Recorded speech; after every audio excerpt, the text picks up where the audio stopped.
Assalamualaikum dear students, you are watching my YouTube channel Aerokin. Today we will discuss the drawbacks and significance of Bohr's atomic model. आज हम बहुत ज़्यादा important topic है, इसमें tricks है, super tricks है। हम बोहर एटॉमिक मॉडल के सिग्निफिकेंस भी पढ़ेंगे, इसके साथ साथ we will discuss the drawbacks, shortcomings Bohr's atomic model, उनको भी डिटेल से डिस्कस करेंगे। सबसे पहले हम डिस्कस करते हैं significance of Bohr atomic model कि बोहर एटॉमिक मॉडल की सिग्निफिकेंस क्या है। तो सबसे जो पहला इम्पॉर्टेंट एप्लीकेशन है, सिग्निफिकेंस है बोहर एटॉमिक मॉडल का। Bohr atomic model was the first model to postulate the quantisation of electron orbits in atoms. ये है पहला जो सिग्निफिकेंस है।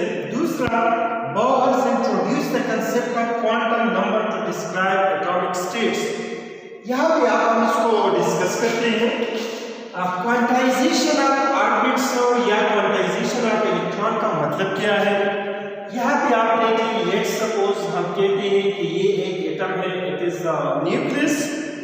तो बोहर ने कहा था कि electron should have fixed value.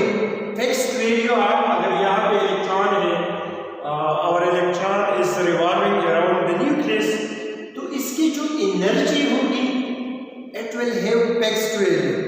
इसका जो एंगुलर मोमेंटम होगा it will have fixed value. अगर ये चीजें आप देखिए तो ये रिपोर्ट एटॉमिक मॉडल में मिसिंग थे। He cannot explain the fixed value of energy, the fixed value of angular momentum। और ये सबसे पहला जो सिग्निफिकेंस है बोहर एटॉमिक मॉडल का, ये तो this model was for hydrogen and hydrogen like atoms. तो उन्होंने कहा कि यहाँ पे quantization condition, electron in orbit should have fixed value of energy and fixed value of angular momentum। दूसरा जो सिग्निफिकेंस है बोहर एटॉमिक मॉडल का, अगर आप देखें, Bohr's introduce the concept of quantum numbers. Quantum numbers को अगर आप देखिए, हमारे पास 4 क्वांटम नंबर्स हैं इंपॉर्टेंट। इसमें एक है प्रिंसिपल क्वांटम नंबर है, इजोटर क्वांटम नंबर है, magnetic quantum number and spin quantum number. तो यहाँ पे अगर आप देखें, these quantum numbers completely describe the state of an atom। या अगर एक ऑर्बिट में इलेक्ट्रॉन है तो ये क्वांटम नंबर हमें इलेक्ट्रॉन की complete state, energy of electron, distance of electron from the nucleus. Similarly जहाँ पे इलेक्ट्रॉन रिजाइड करता है कि इलेक्ट्रॉन जो जिस ऑर्बिट में है उसकी एनर्जी क्या है, इलेक्ट्रॉन का डिस्टेंस न्यूक्लियस से क्या है, magnetic properties of electron also tells us about the spinning of electron. तो ये क्वांटम नंबर का कंसेप्ट है, ये हमें देता है। तीसरा, अगर आप देखिए significance of Bohr atomic model, तो इलेक्ट्रॉन जिस ऑर्बिट में या जिस शेल में रिवॉल्व करता है उसकी एनर्जी को उन्होंने कैलकुलेट की। फॉर एग्जाम्पल इलेक्ट्रॉन इस शेल में है, या फॉर एग्जाम्पल इस शेल में नहीं है, इस शेल में है, तो बोहर ने ऑन इलेक्ट्रॉन उस इलेक्ट्रॉन का एनर्जी कैलकुलेट किया। सिमिलरली इलेक्ट्रॉन जिस ऑर्बिट में रिवॉल्व करता है, he calculate radius of that particular shell. और चूंकि हाइड्रोजन था तो उन्होंने पहले शेल में जो इलेक्ट्रॉन है उसकी एनर्जी का बोहर रेडियस कैलकुलेट की। अगर ये इलेक्ट्रॉन इस शेल में है तो उसकी उन्होंने कैलकुलेट की, रेडियस कैलकुलेट की। तो ये बहुत ज़्यादा इंपॉर्टेंट सिग्निफिकेंस है कि इलेक्ट्रॉन जिस शेल में है उसके हम क्वांटिटी ऑफ एनर्जी को कैलकुलेट कर सकते हैं। और बोहर ने ये कैलकुलेट की कि एनर्जी अगर पहले शेल में है तो इसकी एनर्जी क्या होगी, दूसरी शेल में है उसकी एनर्जी क्या होगी। फिर उन्होंने जो पांचवा सिग्निफिकेंस अगर आप देखें, he calculate the energy difference. He calculated the energy difference between energy difference between two shells. उन्होंने एनर्जी डिफरेंस कैलकुलेट की कि दो shells this represent the difference in energy between two shells. ये two represent energy of electron and higher energy level. This represent the energy of electron and lower energy. For example, यहाँ पे electron है for which principal quantum number की value है 1 है, यहाँ पे N2 है। ये इलेक्ट्रॉन हायर एनर्जी लेवल से आता है लोअर एनर्जी लेवल, या लोअर से जाता है हायर एनर्जी लेवल में। तो यहाँ पे इलेक्ट्रॉन की जो एनर्जी होगी शेल नंबर फर्स्ट में E1 होगी, and the energy of electron in shell number 2 E2 होगी। तो यहाँ पे ये जो एनर्जी डिफरेंस है डेल्टा E, उसको बोहर ने कैलकुलेट की। एक सिग्निफिकेंस से he calculate the energy difference between two shells. यहाँ पे इलेक्ट्रॉन रिवॉल्यूशन, इलेक्ट्रॉन जब एक शेल से दूसरी शेल में चला जाता है, either from lower energy level to higher energy level और from higher to lower energy level. यहाँ पे फॉर एग्जांपल इलेक्ट्रॉन यहाँ से आता है यहाँ पे, और जब from higher energy level to lower energy level, तो यहाँ पे जो एनर्जी की एमिशन होती है या एब्सॉर्प्शन होती है, उन्होंने he calculate the wave number. ये जो रेडिएशन है इसका वेव नंबर कैलकुलेट किया, as well as he calculate the wavelength calculate की। Similarly he calculate the frequency. ये जो रेडिएशन से जब when a electron jumps from higher to lower energy level, यहाँ पे ये जो एनर्जी एमिट करते हैं उनका वेव नंबर, वेवलेंथ और फ्रीक्वेंसी कैलकुलेट। तो दीज आर द सिग्निफिकेंस। अब हम ड्रॉबैक्स पढ़ेंगे कि व्हाट वर द रीजंस जिसके बेस पे बोहर एटॉमिक मॉडल फेल हुआ।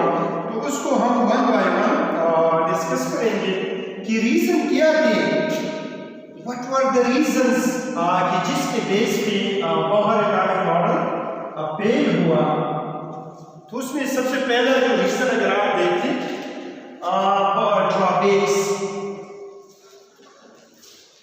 ड्रॉबैक्स को हम डिस्कस करेंगे।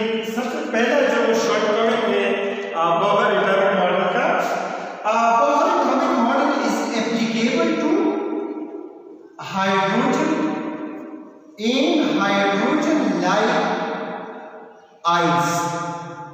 Bohr atomic model it is applicable to hydrogen in hydrogen like atoms like ions.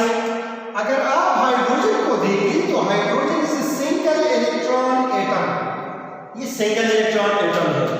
यहाँ पे हाइड्रोजन लाइक आइंस हम देखते हैं, अगर आप देखिए helium plus 1,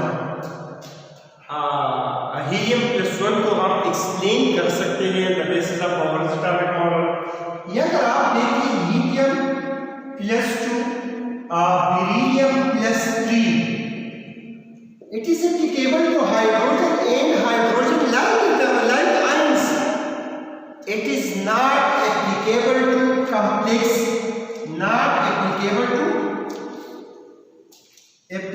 to complex atoms. अगर आप यहाँ पे देखिए हाइड्रोजन में एक प्रोटॉन है और एक इलेक्ट्रॉन है, तो सिंगल इलेक्ट्रॉन एटम्स के लिए बोहर एटॉमिक मॉडल एप्लीकेबल है। यहाँ पे अगर आप देखें इट इज हीलियम जो आयन है it is like hydrogen, because यहाँ पे आप देखिए इसमें भी सिंगल इलेक्ट्रॉन है। यहाँ पे अगर आप देखिए इसमें 3 इलेक्ट्रॉन है, 2 इलेक्ट्रॉन इसको इससे हमने रिमूव की है, तो अभी it is a single electron species. Beryllium को अगर आप देखिए एटॉमिक नंबर 4 है, 4 इसमें इलेक्ट्रॉन है, 3 इलेक्ट्रॉन हमने रिमूव किए हैं, तो it is also single electron species. तो इस किस्म के आइंस के लिए बोहर एटॉमिक मॉडल एप्लीकेबल है। लेकिन मल्टी इलेक्ट्रॉन एटम अगर आप देख रहे हैं, हम सोडियम के लिए अप्लाई करते हैं, पोटेशियम के लिए आर अदर एटम्स, तो ये मॉडल यहाँ पे फेल होता है। It is not applicable to complex atoms और you can say multi electron atoms. दूसरा जो ड्रॉबैक्स है जिसके बेस पे बोहर एटॉमिक मॉडल फेल हुआ, it can not explain the fine structure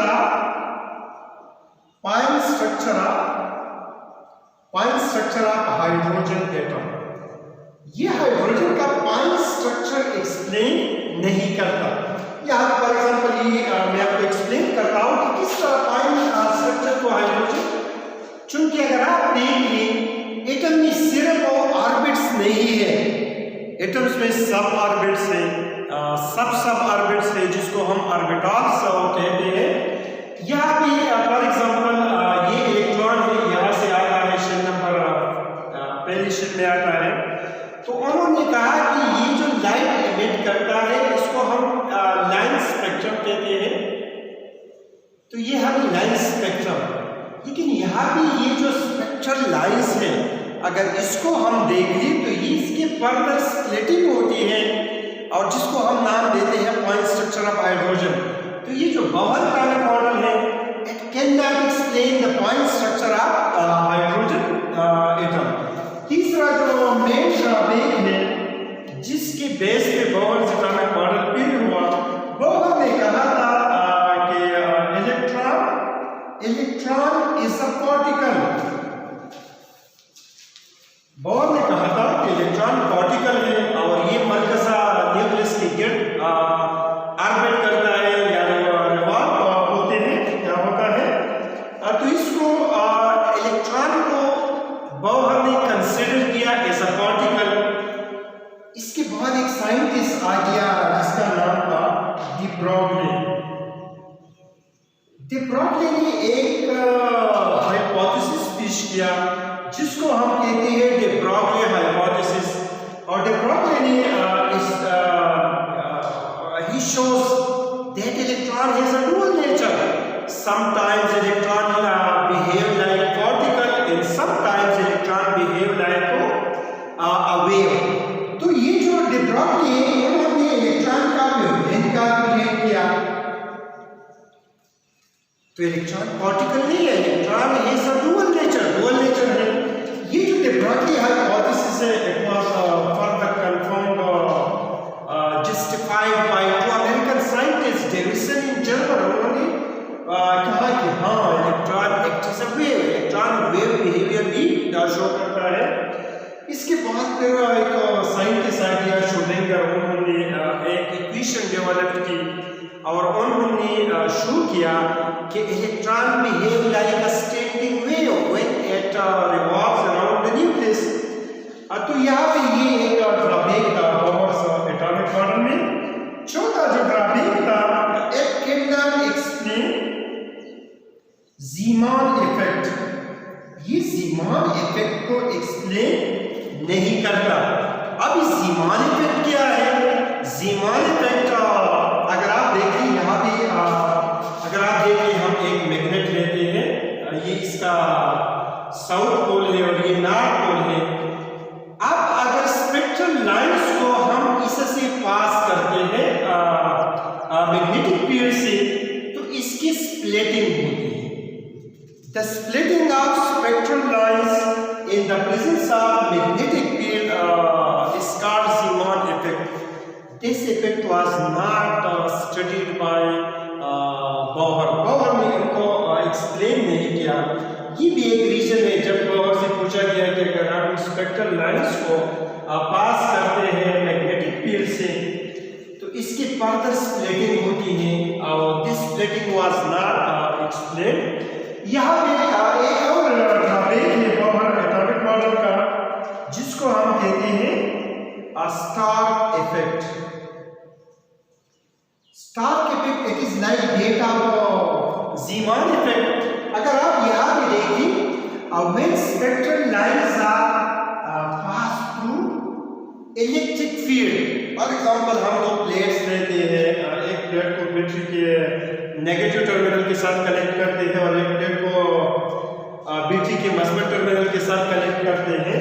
यहाँ पे प्रोडक्शन होगी इलेक्ट्रिक फील्ड का और जब हम स्पेक्ट्रल लाइंस को इस इलेक्ट्रिक फील्ड से पास करते हैं तो ये जो स्पेक्ट्रल लाइंस है इसकी स्प्लिटिंग होती है our ISSA, the splitting of spectral lines in the presence of electric field is called Stark effect. Bohr atomic model failed to explain Stark effect. Stark effect को उन्होंने explain नहीं किया. एक और जो इम्पोर्टेंट सबसे इम्पोर्टेंट जो ड्रॉबैक है वो ये है,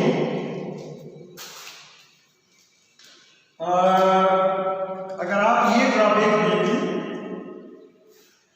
ये ड्रॉबैक इस तरह है कि उन्होंने कंसेप्ट दिया था कि एटम के जो ऑर्बिट्स है दे आर प्लेनर, लेकिन ये प्लेनर नहीं है.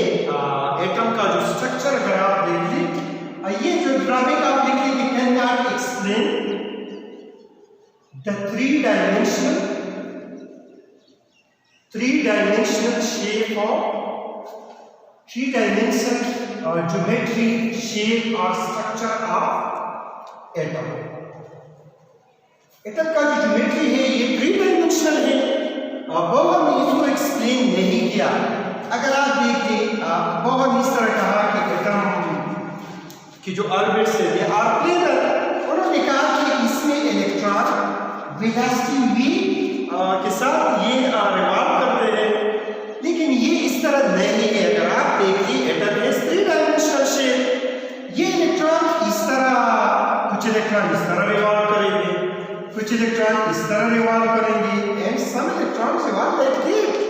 तो ये जो 3-dimensional शेप है, ये इलेक्ट्रॉन इस तरह ऑर्बिटिंग करते हैं अराउंड द न्यूक्लियस. तो ये एक और ड्रॉबैक था which was not explained by Bohr. Bohr ने एक्सप्लेन नहीं किया. अगर आप ये देखिए, एक और ड्रॉबैक है बोहर एटॉमिक मॉडल का. Bohr atomic model can't explain the energy status of complex atoms.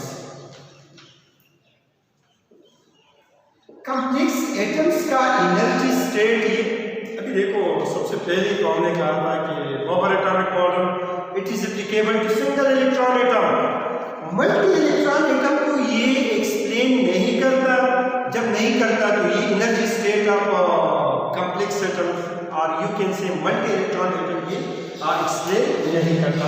एक और यहाँ पे ड्रॉबैक है, हम उसको डिस्कस करते हैं. अगर आप देखिए, एक प्रिंसिपल था, this atomic model it is against, Bohr atomic model is against Heisenberg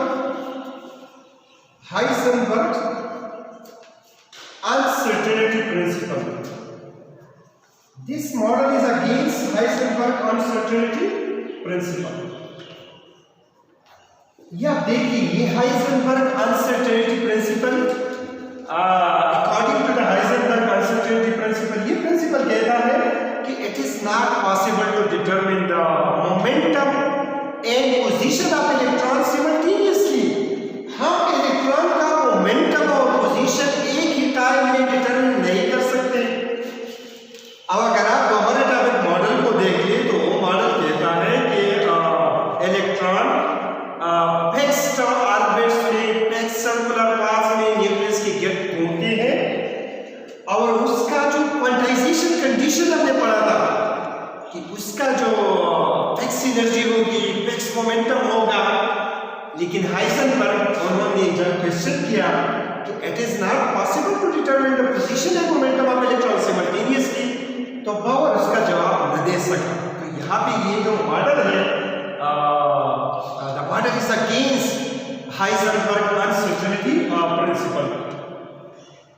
तो ये रीजंस थे, ये कासेस थे, ये मेन रीजंस थे जिसके बेस पे हम कहते हैं, जिसके बेस पे Bohr atomic model was failed.